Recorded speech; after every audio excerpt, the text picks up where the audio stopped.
자, 지금부터 2018년 4월 7일에 경기도 의료기술직 시험이 있었어요. 경기랑 경북 두 지역이 있었고, 경기도 문제를 이제 최대한 복원을 했고, 여러분들이 보내주신 자료들을 통해서 최대한 복원이 된 거여서 아마 완벽하게 똑같진 않아도 꽤 유사하게 복원이 된 문제예요. 근데 하지만 이게 100%는 아니다라는 거 여러분이 염두에 두셔야 되고, 그 다음에 실제 시험에서 정답 처리가 어떻게 됐는지에 대한 것도 저희가 알 수가 없기 때문에 조금 어려움은 있지만, 여러분들이 복원해서 가져오신 그 문제를 통해서 최대한 정답을 좀 찾아서 여러분들께 문제를 풀어 드릴 거예요.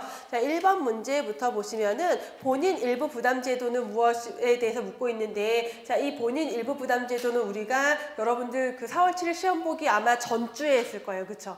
전주에 단원별 문제풀이 마지막 그 보건행정 파트 마지막 날 보건행정 파트에 거의 완전 똑같은 문제죠. 지문 자체가 거의 똑같아요. 그래서 그 문제 기억하신 분들은 이 문제를 되게 기쁘게 풀고 왔다고 저에게 또 이렇게 친히 얘기해 주셔서 저도 마음이 뿌듯했는데, 이게 이론서에는 우리 공중보건의 보건행정 파트 이론서에는 안 들어있어요. 사실 그게 공중보건에 포함되는 범위도 아니고, 근데 공중보건에서 자꾸 의료기술직에서 보건행정 문제가 한 문제 정도, 두 문제 정도가 출제가 되니까 제가 출제 비중 좀 있는 애들 요약해서 교재에 넣어둔 거고, 얘는 사실 그동안 출제가 거의 안 됐었고 그래서 안 넣었었는데 이번에 출제가 됐고요. 보건연구사 쪽에서 출제된 적도 있고 해서 제가 문제풀이 때 이거를 정리를 해드렸는데, 다행히 똑같은 내용의 문제가 나와서 여러분들이 좀 더 수월하게 문제를 푼 것 같아요. 그래서 그 자료에 본인 일부 부담제도, 정률제, 일정액 공제제, 급여 상한제, 그리고 정액 부담제, 정액 수혜제 5가지 내용 있는 거 자료 추가로 드렸으니까 그 내용 통해서 한 번 더 정리를 해보시면 되겠고, 그냥 보기에 보시면은 의료비에서 일정 수준까지는 피보험자가 지불하고 그 이상의 비용은 보험급여로 인정한다. 어떻게 한다라는 거예요. 예를 월로 정했다라고 칠게요. 월 예를 들어서 5만 원 정해놓고 요 아래 5만 원이 안 되는 소액 진료비는 누가 내요?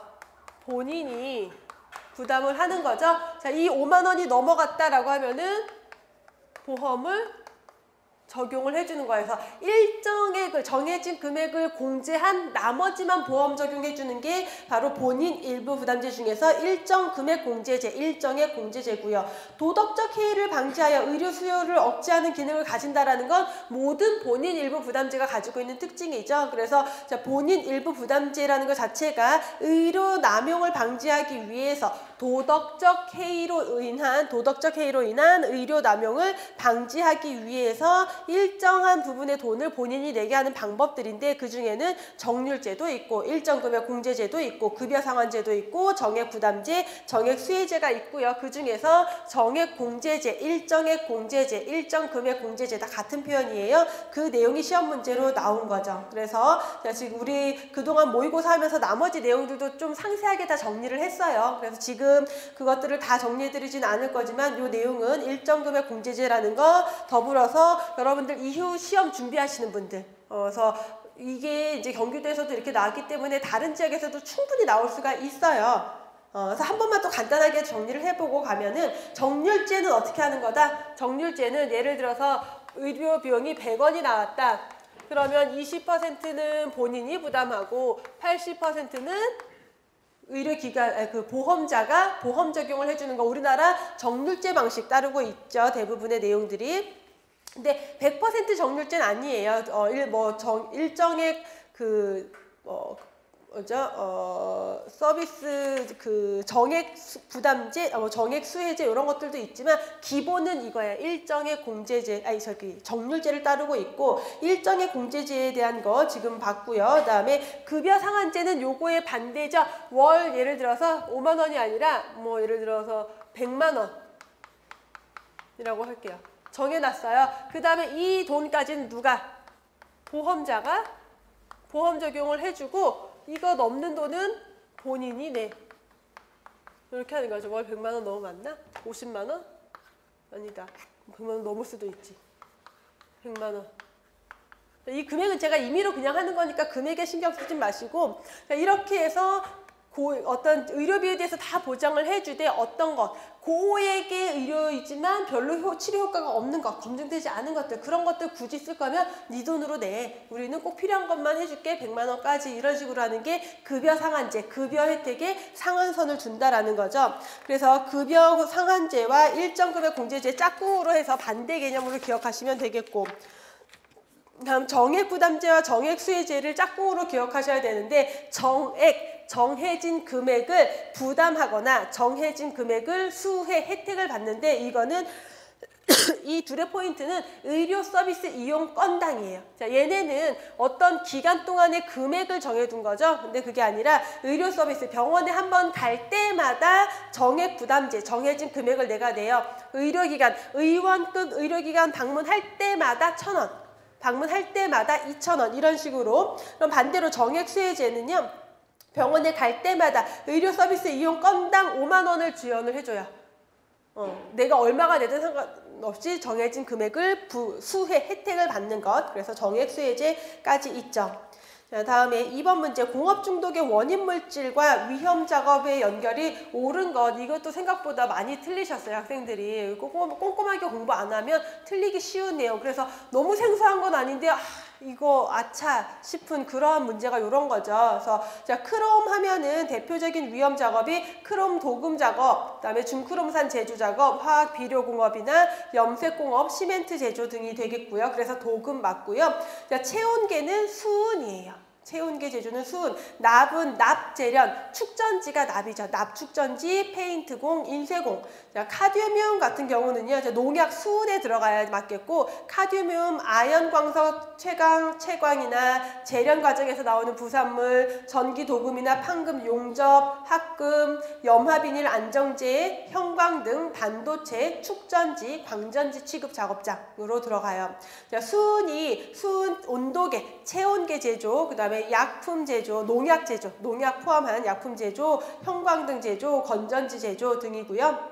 그래서 여기에서 수은에 건전지 있으니까 축전지도 맞지 않아요? 라고 와서 이것도 답 될 수 있는 거 아니에요? 저한테 이렇게 오신 학생이 있었어요. 이렇게 믿고 싶은 거죠. 그래서 저도 이걸 보고서 축전지랑 건전지랑 뭐가 다른 거지? 해서 저도 이제 그제서야 좀 너무 당연하게 보다가 찾아봤는데, 축전지랑 건전지랑 둘 다 뭔가 그 에너지를 내보내는 거긴 맞는데 만들어지는 과정의 자체가 아예 달라요. 그리고 건전지는 우리 조그만 요만한 거 여기에 들어가는 거 건전지라고 하고요. 축전지도 네모내서 크고 이거 만드는 과정 자체가 달라요. 그래서 축전지, 건전지 같은 걸로 보면 안 되는 게 맞아요. 그래서 정답은 1번이 되겠고요. 3번 문제는 우리 너무 많이 풀었던 문제죠. 개인적 요인, 환경, 행동에 상호작용하면은 사회인지론. 그래서 건강신념 모형이나 합리적 행위론이나 범위론적 모형 같은 경우는 개인의 내면에서 어떤 변화를 통해서 건강행위가 이루어지냐를 보지만, 이 사회인지이론은 개인 간 차원의 건강행태 이론이다. 나머지 세 개는 개인적인 차원에서의 건강행태 이론이라면, 사회인지이론은 개인과 개인 사이에 어떤 상호작용이 있다라고 했어요. 그래서 세 가지 개인, 환경, 행동의 상호작용으로 설명하는 상호작용론이라고도 했죠. 사회인지이론에 대한 설명, 반두라에 의해서 제시된 모형이죠. 자, 4번 문제 진짜 이거 틀리면 진짜 혼나야지. 벌 써야 돼, 벌 써야 돼. 이거를 우리 얼마나 많이 풀어봤고, 제가 수업하면서 특히나 인구 집단 건강관리 외우기 제일 쉬워요. 많아도. 그쵸? 어떻게 구분했어요? 이거 여기다 해놨었구나. 자, 이거 자주 나왔었잖아요. 문제로 얘 너무 당연히 출제됐었고, 요거 섞어놓고도 자주 나왔었고, 그래서 우리 모의고사 풀 때도 이거 다 섞어놓고 여러 번 풀었잖아요. 그 중에서 인구 집단은 어떻게 나눠요? 생애 주기별로 나눠서 모성, 영유아, 노인, 이 사람들 뭐예요? 다 건강상 어떤 위험한 사람들, 취약한 사람들, 질병에 걸리기 쉬운 사람들을 모성, 영유아, 노인, 성인은 가장 그래도 건강할 때예요. 성인은 만성질환의 위험이 있긴 하지만, 그래서 모성, 영유아, 노인, 그 다음에 사람들이 모여 있어야지 집단 관리 잘하죠. 근로자, 군인, 학교 모여 있는 사람들, 근로자들, 사업장에서 관리하는 거, 군인들 한데 모여 있으니까 관리하기 좋고, 학생들 학교에 모여 있으니까 거기에 취약 가정, 가정 환경 자체가 취약하거나 장애인이거나 하는 집단을 모아서 했죠. 그래서 정답은 아닌 것 2번이죠. 뭐로 골랐어요, 답을? 시험 볼 때? 지금? 맞았어? 아, 그럼 누가 틀렸다 그런 거야, 이거? 나 7번. 야, 이거 말고 딴 거 틀렸다고. 그래, 그럼 다행이야. 근데 누가 이거, 아무튼, 그럼 아니래. 이거 안 틀렸대. 이거 틀리면 안 돼요. 미안해, 오해해서. 이런 거 틀리면 절대 안 되는 문제. 자, 5번 문제 볼게요. 5번 여러분 시험 볼 때 어떻게 맞았어요? 5번 맞았어요, 다? 이거 맞았어야 돼. 5번 문제 A형 간염에 대한 문제잖아요. 이거 물론 교재에 제가 이렇게 설명하진 않았어요. 근데 교재에 이렇게 내용이 되어 있지는 않는데 제가 A형 간염에 대해서 이론 강의할 때 어떻게 했어요? 주로 소아에서 걸리는데 왜 이제 소아에서 걸리고 우리 제 나이 또래 분들은 대부분 면역력을 가지고 있다. 왜 우리 흙 파먹고 논 세대들. 그래서 어릴 때 보통은 A형 간염 바이러스에 노출이 되고 가볍게 앓고 지나가요. 큰 병 안 걸리고 간염까지 진행이 안 돼요. 근데 여러분처럼 깨끗하게 자란 사람들, 흙만 찜해서 놀지 않은 사람들은 바이러스에 노출이 안 됐어요. 그래서 여러분들 면역력이 없어요. 그러다 보니까 20, 30대에 갑자기 유행하는 현상이 나타났고요. 이게 성인들이 걸릴 때는 간염 증상, 황달도 오고 막 열도 엄청 많이 나고 그런 증상들, 간염의 증상들이 나타난다라고 했던 거를 계속 이제 좀 재밌게 얘기를 해드린다고 해드렸었는데 그 내용인 거예요. 그래서 여러분들 내용 보시면 1990년대 이전까지는 소화기에 무증상이나 경미한 자연감염으로 황체를 획득한 획득한 후에 성인이 되었기 때문에 성인에서 중증 환자가 없었어요. 1990년대에는. 근데 현대에 와서 2000년 이후에 20, 30대들은 어때요? 소화기에 그런 환경에 노출되지 않아서 면역 형성이 안 됐어요. 그러다 보니까 얘네가 여러분들처럼 큰 다음에 바이러스에 노출이 됐을 때 간염 증상으로 유행하게 되는 거죠. A형 간염의 가장 대표적인 특징이고요. A형 간염에 대한 추가 자료 좀 드렸어요. 좀 더 보고 가면은 그래서 2000년대 이후에 이렇게 이제 집단 유행 양상이 있었기 때문에 2010년이 돼서야 1군 감염병에 얘가 포함이 된 거죠. 그 전까지는 아예 여기 1군 감염병으로 들어와 있지 않았었어요. 주로 어린 연령층에서는 급성 감염 일으키는 것으로 대부분 회복돼요. 금방 회복돼요. 자, 바이러스가 소화관을 경유해서 체내로 침입하여 A형 간염을 일으키는 특징이다. 자, 1번부터 7번 우리 교재에서 본 내용들이니까 이거 건너뛰고 밑으로 내려가면은 A형 간염의 역학적 특징, 그래서 예방의학회 자료를 좀 더 보여드리면 A형 간염 분변 구강 경로로 사람에게 직접 전파되거나 분변에 오염된 음식물 섭취에서 간접 전파되기도 한다. 혈액에 의한 주사기 공동 사용에 의해서도 전파될 수 있다라고 했어요.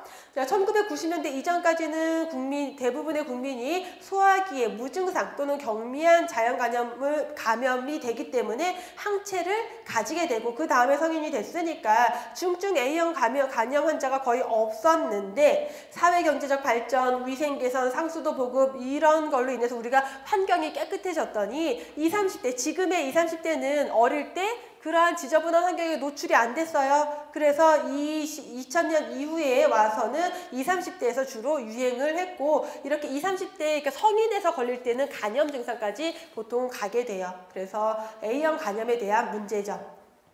다음 6번.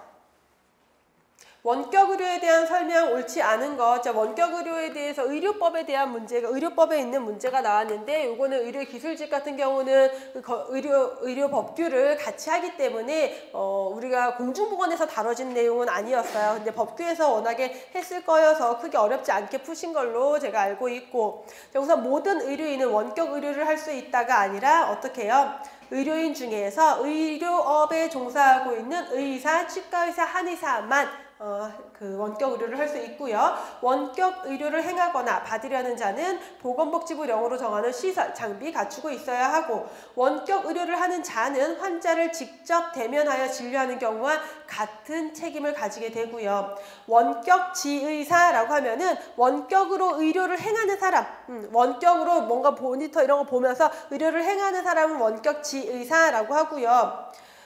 그 뒤에 그 두 번째 줄 끝부분에 현지의사라고 나오는데 현지의사는 그 원격 지의사의 명령을 받아서 의료행위를 하는 사람을 현지의사라고 해요. 그 의료행위를 하는 현지의사, 현지 한의사 뭐 이런 사람들을 현지 치과의사. 그래서 원격 지의사의 원격 의료에 따라 의료행위를 한 의료인이 현지의사인 경우에 그 현장에서 받고 있는 의사, 치과의사, 한의사인 경우에는 그 의료행위에 대해서 원격 지의사의 과실을 인정할 만한 명백한 근거가 없다라면은 환자에 대한 책임은 현지의사에게 있다. 그래서 이 현지의사의 경우도 모든 그 원격 의료를 지시받는 사람들 말고 의료인 중에서 원격 의료 지시를 받는 간호사도 있을 수 있고 조산사도 있을 수 있잖아요. 근데 그 사람들 말고 원격으로 지시를 받은 의사, 치과의사, 한의사, 이 현지 의사만 해당이 되는 경우죠.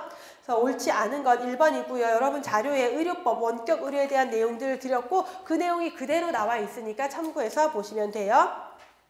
7번 틀렸다 그랬구나. 7번. 7번도 틀리면 안 되는 문제죠. 자, 건강증진의 접근 전략 3가지와 오타 헌장에서 제시된 우선순위 활동 영역 5가지가 단순히 맞는 거 틀리는 거 고르시오 시험 문제 그동안 쭉 나왔었고 최근 와서는 설명해놓고 이거 뭐 설명하는 거냐 묻고 있는 문제가 자주 나온다. 그리고 심지어 2017년 서울시 문제에서는 가능화에 대한 문제가 나왔었잖아요. 똑같이 설명해놓고 찾는 거. 그래서 이 구체적인 내용을 다 보셔야 된다라고 강조를 드렸고 그 중에서도 내용을 보면 우리가 알 수가 있죠. 건강의 중요성을 널리 알리고 지지한다. 이게 옹호예요. 건강의 중요성을 옹호해야 된다. 널리 알리고 지지해야 된다. 그래서 생활 여건을 건강지향적으로 만들어야 한다. 건강에 대한 관심을 불러일으켜라. 건강에 대해서, 건강 증진에 대해서 중요성을 옹호해라. 그러면서 결국은 건강한 보건정책을 수립하도록 만드는 게 바로 옹호라는 내용에 해당이 되는 거죠. 그럼 가능화는 뭐예요? 자, 가능화는 사람들이 자기의 건강을 증진시키는 게 가능하도록 만들어라는 거죠. 그래서 어떤 기회, 내가 노력할 수 있는 기회나 자원 이런 것들을 주고서 내가 스스로 건강을 위한 선택을 할 수 있는 어떤 기술 습득의 기회 제공 이런 것들을 통해서 건강 증진 활동이 가능하게 만들어줘야 된다. 자, 조정은 뭐예요? 조정 또는 연합이라고 했죠. 여러 분야가 통합되고 조정을 통해서 건강 증진을 위해서 노력해야 된다라는 거고 협력은 건강 증진 전략에 들어가진 않죠. 정답 2번이죠. 그래서 자 8번에 덥고 추운 감각을 느끼고 이에 따라 체온을 조절하게 만드는 4대 요인 뭐예요? 결국 4대 온열인자 아닌 것 4대 온열인자 하면은 기온기, 습기류, 복사열. 정답 2번이죠. 9번에 새집증후군에 대한 문제예요. 새집증후군 설명 옳지 않은 것. 새로 지은 건물이나 보수공사 후에 더 많은 불쾌감을 느낀다. 그래서 이렇게 건물을 새로 짓고 보수공사에서 새로 건축자재를 사용을 하게 되면은 거기에서 나오는 물질 때문에 불쾌감을 느끼게 되죠. 포름알데히드나 중금속 등으로 인한 두통, 비중격 천곡 등이 유발된다. 자, 그 새집증후군에 물론 그 건축자재에 중금속도 들어가 있긴 해요. 그리고 새집증후군에 대해서 막 굳이 파고 들어가서 어떤 기사나 막 이런 거 보면은 뭐 새로 지은 집의 건축자재에서 중금속 뭐가 발견이 됐습니다. 뭐 이런 내용이 나오긴 하지만 우리가 이론적으로 새집증후군에 대한 거를 공부할 때는 이론적으로 새집증후군의 원인 물질은 뭐다? 휘발성 유기화학 물질에 의한 거. 그 중에서도 특히 포름알데히드 이런 것들이 원인이다. 그렇기 때문에 비중격 천공 아니죠. 여기에 해당하는 내용은 아니에요. 그래서 중금속, 비중격 천공 요 내용이 틀린 내용이고요. 일시적으로 눈, 코, 목, 자극, 기침, 현기증, 가려움, 아토피 같은 거 있을 수 있고요. 오랜 기간 노출 시 호흡기 질환 유발하고 시간이 지날수록 감소한다. 그래서 이렇게 그 국립환경과학원에서 포름알데히드, 톨루엔, 벤젠 이런 것들을 3년 추적조사한 내용을 보면은 보수공사하고 2개월까지는 증가한대요. 그래서 보수공사하고 난 그 다음부터 막 나오겠죠. 엄청 많은데 그게 2개월 정도까지는 증가하다가 한 6개월 정도 되면은 감소하기 시작한대요. 6개월 이후에 감소하기 2개월까지 증가하고 그 다음에 감소하는 거겠죠. 그러다가 6개월 정도 지나면은 최고 농도에서 한 50% 정도로 감소가 된대요. 그리고 한 19개월 지나면 20% 정도로.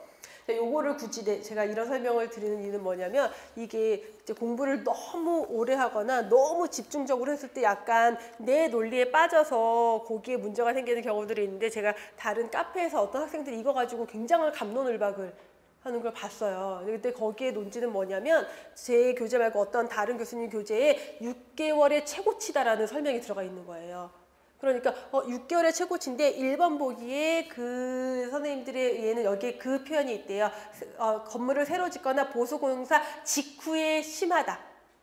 직후에 심하다. 이렇게 아마 보기가 있었던 것 같아요. 그렇죠? 그래서 지금 여기는 그냥 더 많은 불쾌감을 느낀다라고 보기가 나갔는데 새로 지은 건물이나 보수공사 직후에 심하다. 근데 사실 별로 틀린 말 아니에요. 근데 그 직후가 언제까지라는 명시가 없지만 보통 2개월까지 계속 증가한다라는 거는 짓고 난 다음에 심하다 크게 문제 삼을 표현은 아닌데 이제 한 학생이 6개월에 가장 심하다라고 했는데 직후니까 틀렸네. 이렇게 가버린 거예요. 접근해버린 거고 그 다음에 중금속이나 비중격 전공 우리가 그냥 기본적인 그 새집 증후군에서는 아니잖아요. 근데 이제 그걸 찾은 거예요. 막 기사 이런 걸 찾아가지고서는 중금속 이거 봐 나온다고 하잖아. 근데 그거 가지고 새집증후군의 포인트 내용은 아니잖아요. 그게. 네. 그래서 1번인 거야. 그 다음에 시간이 지날수록 감소한다. 이것도 6개월까지 증가하는데 왜 시간이 지날수록 감소해? 이렇게 다 이렇게 문제를 접근해버리면요. 문제를 풀 수가 없어요. 출제자도 그렇게 모든 것들을 다 끄집어내서 함정을 그래서 이제 그분들의 논리는 출제자가 이렇게 해서 이거를 함정으로 넣어놓은 거다 막 이렇게 하는데 제가 보기에 출제자 그거 모르고 냈을 거예요 분명히. 왜냐하면 새집증후군에 대해서 우리가 환경보건이 아니라 공중보건이기 때문에 그렇게 막 세세한 모든 물질 가져다 몇 개월에 증가하고 이것까지 들어가지 않아요. 보통 요 정도 내용으로 들어가요. 그러면 그 안에서 그냥 문제를 풀어야지 너무 지나치게 이건 함정인 거야 라는 걸로 너무 들어가시면 좀 오히려 내 논리에 빠져서 어려움이 생길 수 있다라는 거를 혹시 공부하시는 분들 특히 공부 기간이 좀 오래되신 분들이 그런 데 빠질 수가 있거든요. 왜냐하면 너무 다 알고 있기 때문에. 그래서 그런 것들 조금 주의하시라는 차원에서 그래서 저도 이제 그 학생들의 막 갑론을박을 보면서 예방의학이랑 환경보건이랑 공중보건 교재들을 다 뒤졌어요. 근데 딱히 그런 얘기 없어요. 거의 없고 그래서 그 개월에 따라서 농도가 얼마나 변하는지를 저도 찾아봤더니 그 국립환경과학원에서 발표한 추적조사 자료에 그렇게 나와 있어요. 2개월까지 증가하고 6개월 정도 지나면은 반으로 줄어들더라.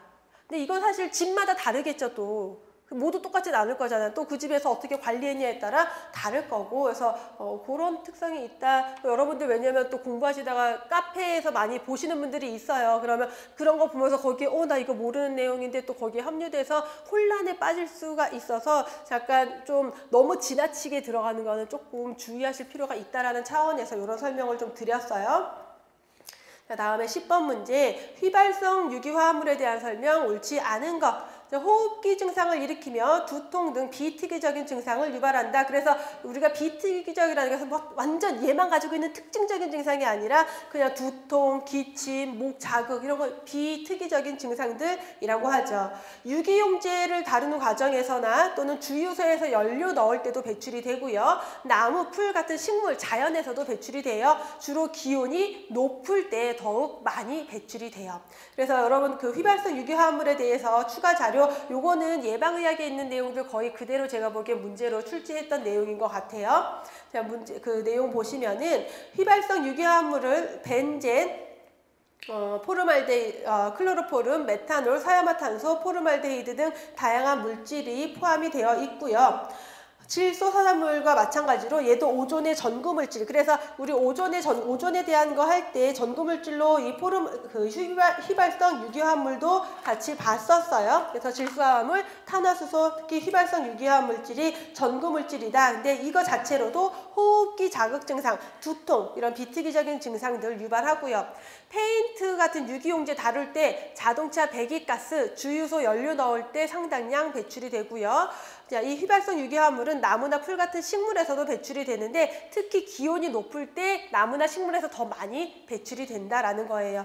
그래서 정답은 4번이죠.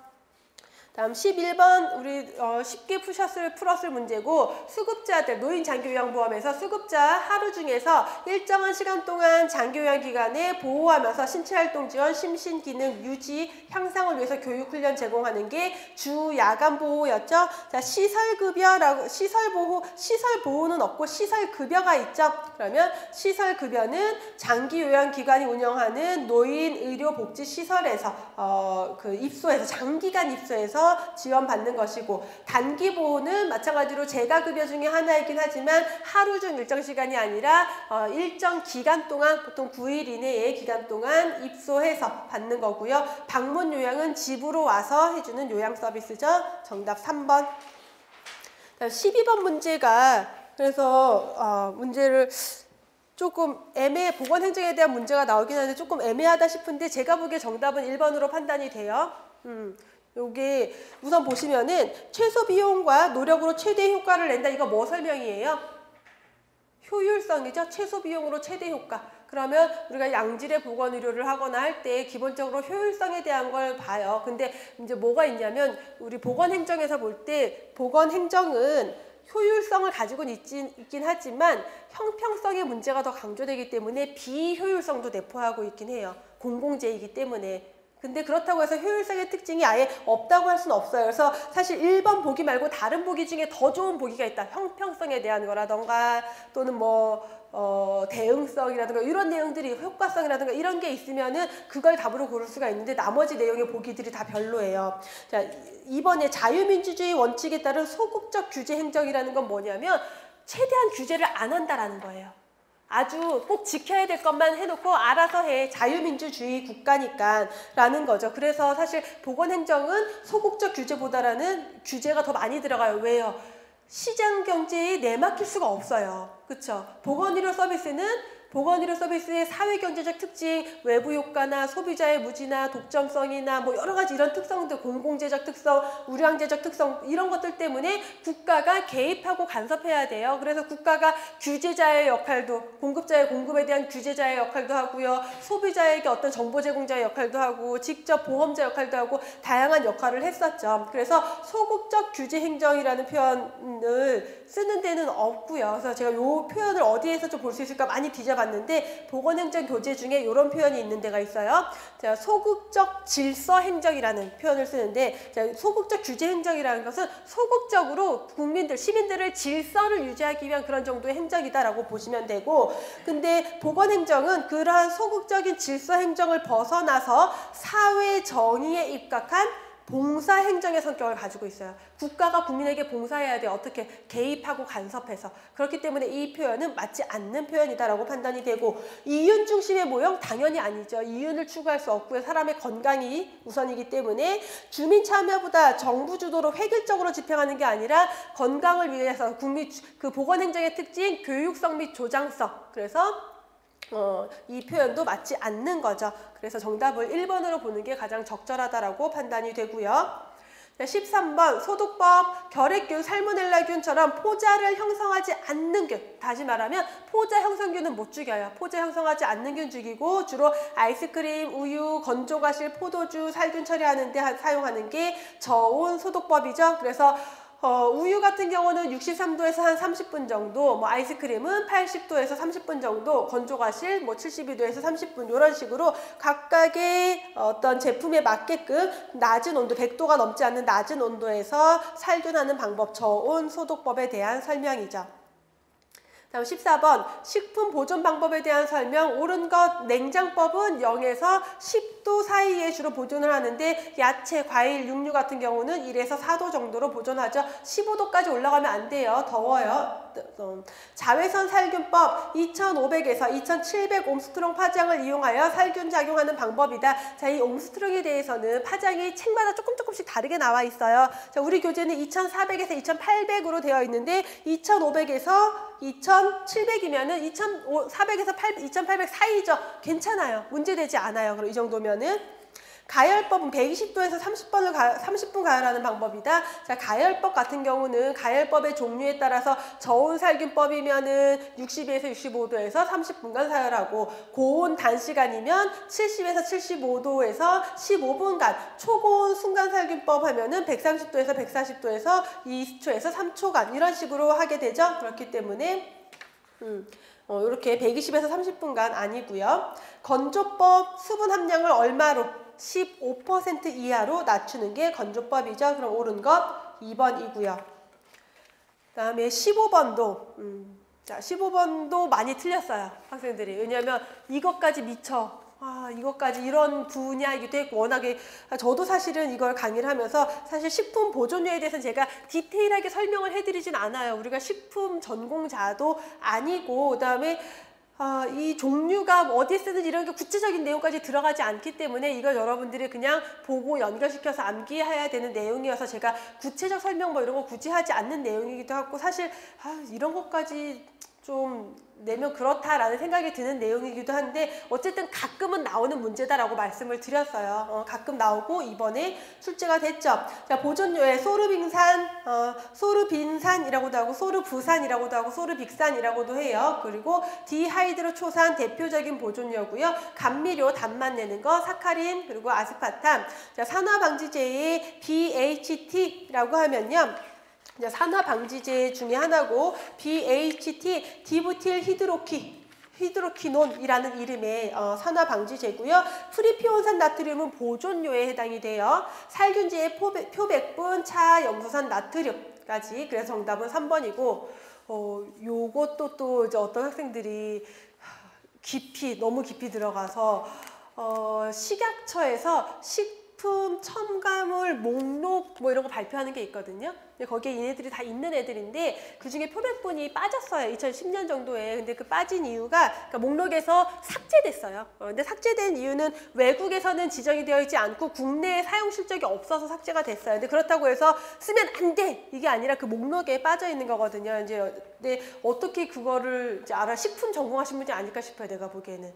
그러지 않고선 그것까지 우리가 파악할 수가 없거든요. 그래서 표백분은 빠졌는데 이거 틀린 거다라고 주장을 하세요. 뭐 일리는 있어요. 근데 이제 공중보건에서 일반적으로 식품위생 다룰 때 그냥 들어와 있는 정도 내용으로만 문제를 푸시는 게 가장 합당하고 우선은 만약에 나머지 내용에 틀린 게 없다. 다 맞다. 라면 그분 주장이 맞을 수 있어요. 근데 그게 아니라 명확하게 틀린 게 있잖아요. 그러면 항상 말씀드리지만 우리는 답을 맞추는 게 우선이에요. 그러면 완벽하게 틀린 거를 찾아야 되는 게 맞는 거죠. 정답은 그래서 3번이고요. 디하이드로 초산 같은 경우도 그 목록에서 삭제가 되긴 했는데 삭제 공지는 있는데 제가 목록 찾아보니까 목록엔 또 있더라고요. 그래서 좀 애매한 부분이 있지만 이제 식품 첨가물 같은 경우는 그냥 우선은 우리는 공부를 할 때는 한 분야에 세부적으로 들어가는 게 아니라 공중보건 교재에 올라와 있는 것들을 기본으로 보시는 게 가장 좋다고 판단이 들고요. 그래서 정답은 3번이에요. 16번에 우리나라 인구 지표 중에서 지속적으로 증가하고 있는 것 기대수명, 성비, 고령화 인구, 합계 출산율. 자, 기대수명 점점 증가하고 있죠. 우리 뭐 인구 통계 지표 같은 거 보면은 사망원인 지표나 우리 OECD 자료 봤을 때도 기대수명 계속 증가하고 있었고요. 성비는 우리나라는 예전에 남아 선호 사상 때문에 굉장히 남아 비중이 높았다가 점점 낮아지고 있어서 거의 같아지고 있어요. 출생시 성비도 거의 완전 같아진 건 아니지만 예전보다는 좀 105 정도로 많이 낮아졌고요. 고령화 인구는 굉장히 많이 높아지고 있죠. 그다음에 합계 출산율 대표적으로 낮아지고 있는 값 지금 2017년 우리나라 합계 출산율이 1.05명이에요. 1.05 굉장히 많이 떨어지고 있고요. 정답은 그래서 2번으로 보면 되겠고 그다음 17번 기여 폐암 발생에 흡연이 얼마나 기여했는지를 묻고 있네요. 그러면 기여 위험도를 묻고 있는 건데 지금 문제에서 그러면 여기에서 여러분들이 두 개를 고려를 해야 돼요. 기여 위험도와 기여 위험 분율 둘 다 있는지 확인을 좀 해볼 필요가 있는데 먼저 1번 보기 보시면은 흡연자 집단 흡연자 집단인 133명 더하기 95명 중에서 폐암 발생한 사람 133 요게 뭐예요?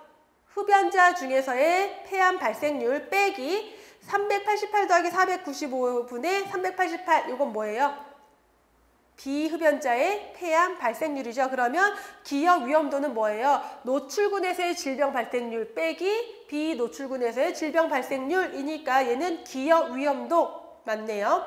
그다음에 2번 보기 보시면은 388 더하기 130방 폐암 환자들 중에서 흡연자를 구했어요. 기여 위험도에서는 이런 값을 구할 필요가 없고요.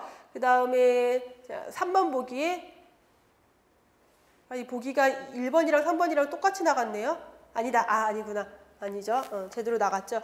자, 지금 133 더하기 95분의 133 이건 뭐예요? 흡연자에서의 폐암 발생률 나누기 388 더하기 495분의 388 비흡연자의 흡연 발생률 이건 뭐예요? 비교 위험도죠. 비교 위험도. 그래서 얘는 비교 위험도. 그 다음 9번에 보시면 이건 BC분의 AD로 구해진 거죠. 이거는 교차비 구하는 거죠. 그러면 여기에는 기여위험 분율은 없네. 그러면 기여위험도인 1번이 정답이 되고 여기에서 만약에 기여위험 분율을 구해라 라고 하면 어떻게 해야 이 공식에다 뭐 하나 더 쓰면 돼요? 자, 1번 공식이 지금 그냥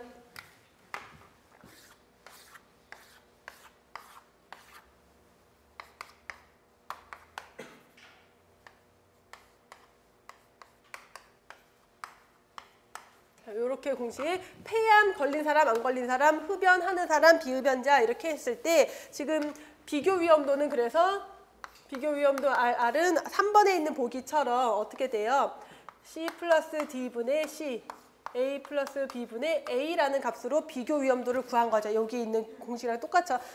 다만 이걸 나누기로 표시를 했을 뿐이고 기여 위험도 발생률의 차이다. 누구? 흡연자에서의 질병 발생률 빼기 A 플러스 B분의 A 빼기 비흡연자의 질병 발생률 C 플러스 D분의 C라고 구하는 거고 그럼 여기에서 기여 위험 분율 몇 %나 기여했지를 보려면 어떻게 해야 돼요? 이거를 뭐로 나누면 돼요?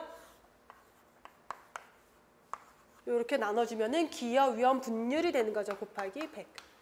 이렇게 또는 다른 공식으로 RR분의 RR 빼기 1 곱하기 100으로도 구할 수가 있는 게 기여위험 분율이었죠. 자, 정답은 1번이 되겠고요. 18번 인공능동 면역에 대한 설명 옳은 것. 인공능동 면역이면 예방접종에 의한 면역이네요. 모유 수유나 모체에서 태아로 태반을 통해서 항체를 얻는 것은 자연 수동 면역이었고 사람이나 동물에서 출출한 면역 혈청을 이용하는 것은 인공 수동 면역이죠. 병원성 미생물을 약독화한 생균 현탁의 생균 백신이죠. 이게 그러면 인공 능동 면역 감마 글로불린이나 안티톡신 대표적인 인공 수동 면역 정답 3번. 다음에 39번 보건지표 중에서 지역 간 비교 시 보통 사망률, 조사망률보다 영아 사망률을 중요하게 보는 이유 통계 처리가 용이하다? 통계 처리가 쉽다라는 표현은 우리가 쓰진 않았어요. 여기서 대신 통계적 유의성이 높다라고 했죠. 통계가 부정확하다, 정확하지 않다라는 단점이 있었어요. 왜요? 후진국 같은 경우는 영아 사망률이 너무 높으니까 애초에 출생신고도 안 하고 사망신고도 안 해서 통계에 정확하게 집계가 안 되기 때문에 정확성은 낮은 단점이 있다라고 했고 하지만 통계 결과에 대한 유의성이 높다. 왜냐하면 특정 연령층만 가지고 하기 때문에 통계적으로 굉장히 의미 있는 값이고 보건 수준을 잘 나타낸다. 왜? 영아는 환경위생, 보건 수준의 영향을 많이 받으니까. 그래서 정답은 4번이죠. 20번. 이것도 우리 많이 풀었던 문제 중에 하나였죠. 일정 기간 질병이 없던 인구 집단에서 새롭게 질병이 발생하는 횟수를 나타낸다. 이것만 봐도 알 수 있죠. 발생률, 질병 원인 찾는 데 유용한 지표, 발생률이고요. 요거를 혹시 발병률이랑 고민을 했다라면은 자, 발병률은 발생률의 하나이긴 하지만 둘을 굳이 구분하자면 발생률은 인구 집단에서 발병률은 위험 요인에 노출된 사람 중에서라고 구분을 해서 볼 수가 있고 문제에서 인구 집단에서 새롭게 질병에 걸린 경우라고 했기 때문에 발생률을 고르는 게 맞아요. 정답 3번까지 풀었고요. 자, 여기까지 해서 우리 2018년 4월에 있었던 경기 지역의 문제풀이를 마무리할게요. 수고하셨습니다.